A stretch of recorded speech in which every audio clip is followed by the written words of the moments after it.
Iñaki Oyarzabalentzat barregarria da Servini epaileak martxoaren 3ko gertakariengatik Interpoli Rodolfo Martin Villa atxilotzeko agindua ematea.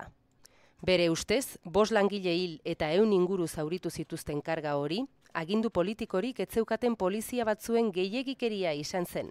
Agenteek suzko armak euren burua defendatzeko erabili zituztela erantsi du, jende olde batez inguratuta zeudelako. Eso no lo podemos admitir y le vamos a emplazar para que rectifique. Y si no rectifica, pues tomaremos las medidas oportunas, ¿no? Porque esto nos parece que es una verdadera apología de lo que es el franquismo, ¿no? Kritika zaparrada handia ere bai Gasteizko udalean oposizioan dauden alderdietan eta Oyarzabali barkamena eskatzeko eskatu diote.